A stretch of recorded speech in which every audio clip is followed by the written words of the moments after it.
the University of Illinois Extension, our local extension here. How's it going? Wonderful. Good morning. Yeah, it's a beautiful morning out this morning. I mean, the sun's not quite shining, but I love a nice fall-esque day. I know. I love how it's been starting out pretty fall and then it warms up a little bit. Yes. Absolutely. Lets us get that vitamin D and the sunshine in. Exactly. Well, I want to dive right into it. You guys just were recognized for some of the hard work that you've been doing. Tell us a little bit about it. Well, first of all, the Paul A. Funk Recognition Award. Shelby and I had the opportunity to be a part of the Illinois Farm and Research Stress Assistance Network, and we are very happy to be a part of that. Dr. Courtney Culberson and Dr. Josie Rodolfi are two of our campus staff that have a portion of their time with Extension, and we have joined their team in offering mental health first aid. And because of that, we have been working very hard serving our community members, but also individuals in the state with mental health first aid. And we received a recognition this past week. And you guys have been offering this not only to adults, but to the youth in our community as well. Absolutely, yeah. So I have the opportunity to train adults who work with youth in youth mental health first aid. And so Okay. that's really geared towards adults who maybe regularly interact with youth kind of ages 12 to 18. It's a lot of times teachers, coaches, parents, 4-H leaders, 4-H professionals, other extension professionals, where Tessa focuses on those to look for the signs and symptoms of a mental health challenge in adults.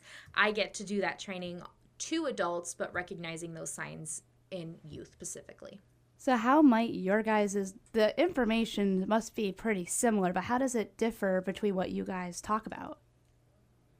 In regards to the serving the adult and those who serve youth, Yes. that's a great question. I'm so glad that you mentioned that. Well, again, we're all different, and that's one thing. Adults, youth, whatever it may be, how we approach, as Shelby was talking about, how we identify and how we understand and respond to the signs and symptoms.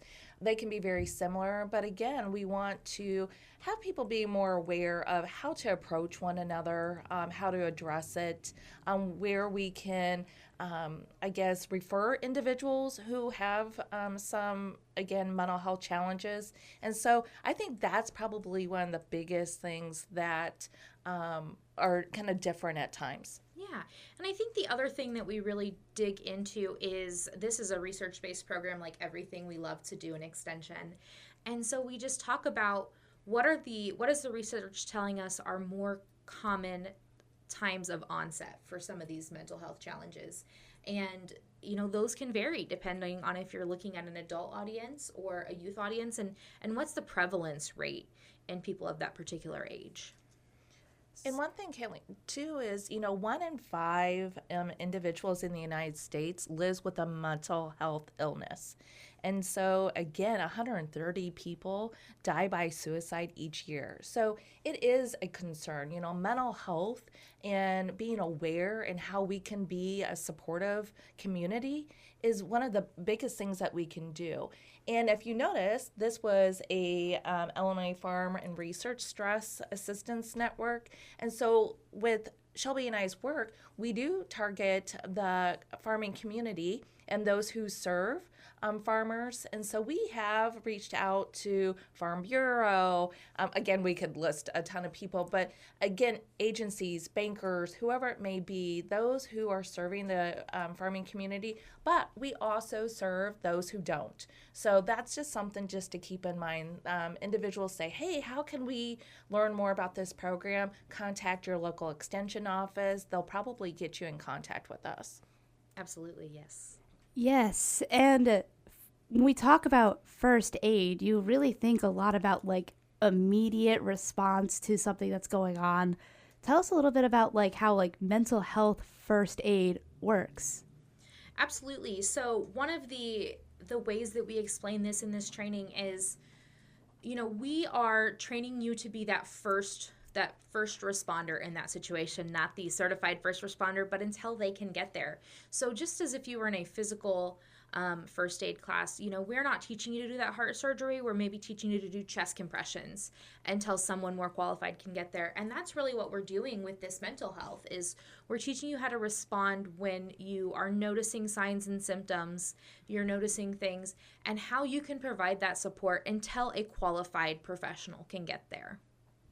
And we talk a lot too about, understanding, identifying. We're not judging, it's to understand somebody, where they're coming from. And we don't have to be experts. We're not therapists.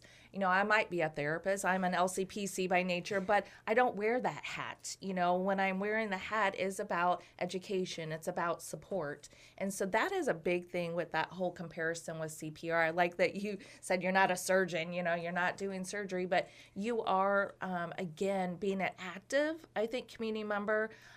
We work with a lot of volunteers. We work with a lot of people who serve one another. And so it's really about being active and taking our community and how we can be more supportive to one another.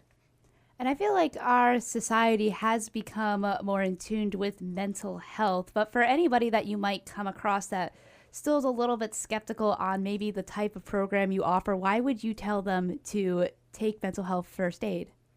Well, again, I kind of go back to the statistic. 1 in 5 people are dealing with a mental health challenge. And so we all know, we all have stress, right? And we all have challenges in our life. And so, again, I always say it's better to be supportive of one another. I don't want somebody to be that statistic on the average of 130 people dying by suicide a year. So many times, you don't want to say, I wish I had. I wish I would have reached out. I wish I would have gone and visited. I wish I would have said something. I think that's the biggest thing about this is that you at least know that you were able to support, that you reached out, that you did something. And so at the end of the day, I think that's one of the biggest things and why I think people should look into this program. And through my connection with this program and developing other and gaining access to other programs that specifically are targeted to youth, where I am delivering these to youth, one of my most common things that I like to do is give these resources. I don't care what program it is I'm talking about. If they're over 7th grade, they're going to receive a small little business card with all these resources before I leave them for the time. I could be talking about career exploration. They're going to get that card from me. And my thing that I say is this may not be something that you need for yourself, but it might be something you need for a friend. And we never want to be caught unaware and feeling like we don't have the tools to respond if our friend needs us. And so with this recognition, the Paul Funk Recognition Award for the Team Award of Excellence, does that mean that your work with this kind of course is over, or are we still going to be out in the community teaching this? We are going to be out and about. Actually, we have a few already scheduled for this year. As you probably have noticed that we do serve the state as well.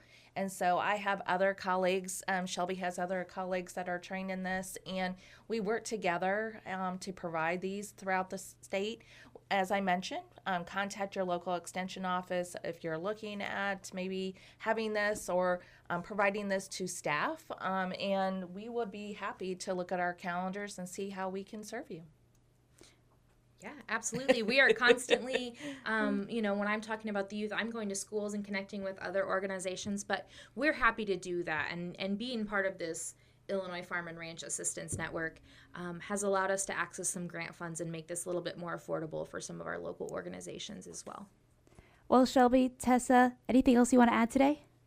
I think biggest thing is we do many things. Shelby will talk a little bit maybe about 4-H and what's going on in the 4-H world. But as a family life educator, I know you have been promoting my fall wellness series. And today I'm actually heading to Stronghurst and providing boosting brain fitness and memory. And that starts from 10:30 to 11:30 at the Stronghurst Senior Center.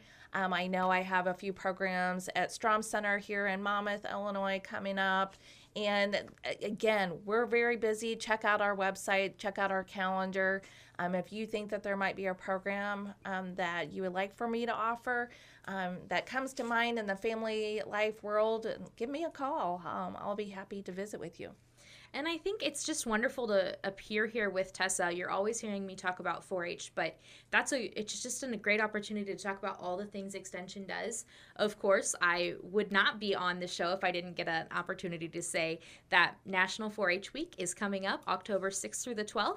And we would love if local businesses, if listeners want to show their support for 4-H in any way, go ahead and visit our website. You'll see any of our local 4-H teams' emails on that. And we'd love to get in contact with you on ways that you can support 4-H during National 4-H Week and beyond. Well, thank you guys for coming in this morning. Thank you for having us. Of course, Tessa Hobbs Curley and Shelby Carlson with the University of Illinois Extension talking about their recognition for their work in mental health first aid.